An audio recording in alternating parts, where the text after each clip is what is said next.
Sadece 09.03 tarihinde bizi engelli sorunlarımız dinlenecektir diye çağrılıp bizzat şirketimiz tarafından bize mesaj çekilerek biz oraya gittik.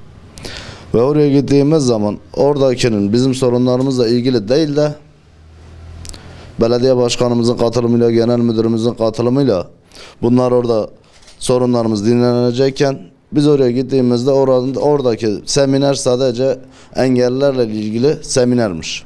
Sadece belediye başkanımızın katılımıyla burada telefonumda mesajla aynen daha önceki şeylerimizde de onları gösterdik. Ve orada konuşma yaptığımızın 3 gün sonrası mı 4 gün sonrası mı biz şirketimiz tarafından ve bu kayıtta da var bizzat genel müdürümüz Can Hallaç Bey'in tarafından açığa alındığımız bilgisi bize verildi yetkililerimiz tarafından.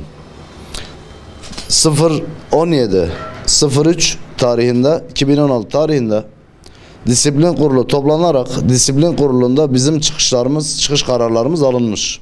Bizim belediye önünde yaptığımız konuşmada belediye başkanımız, genel müdürlerimiz, şahıs, kuruma hakaret ettiğimiz belgeler tarafından söyleniyor. İşverenimizin bize tuttuğu tutanaklarda. Burada hepsi var. Bizim oradaki konuşmalarımızda ne şahıs, ne bir kurum, ne kimseyi biz belirtmedik. Benim oradaki konuşmalarımda çıkıp da şu andaki resmi saatlere göre devletimizin ne verdiği saatse ona göre çalışmak istediğimizi söyledik.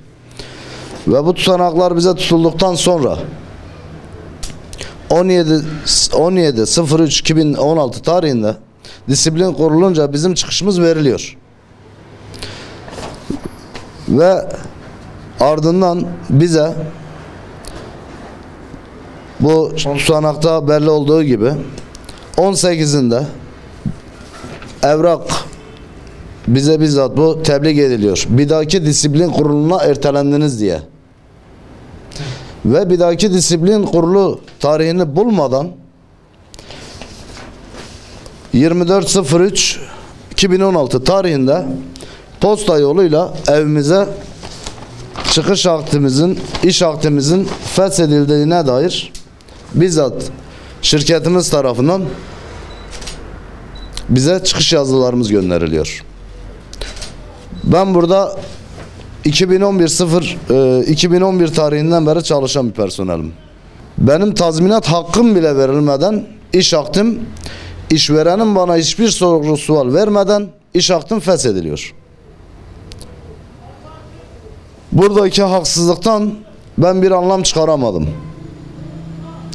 Ve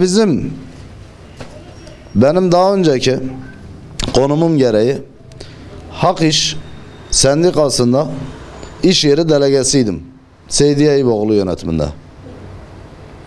Bizim oraya daha önceden toplanarak biz oraya gitmedik. Şirketimizin çağırdığı, bize çektiği mesajla oraya gittik. Ve oraya gittiğimiz zaman genel müdürümüzle sabah arkadaşlar tartışmıştı. Bizim gittiğimiz saate yakın insanlar bir yaygara içindeydi zaten. Bunlar olurken İbrahim Toprak, Müslüm Çapar ve oradaki birçoğu arkadaşım kimseye hakaret etmedi. Ama benim ulaşım müdürümüz de son 1-2 aydır beni sevmemesi dolayısıyla sürekli açığım aranıyordu. Açığım aranıyordu ama böyle değil. Yani ben burada 5-5,5 yıldır çalışan biriyim. Yüz kızartıcı bir suçum yok.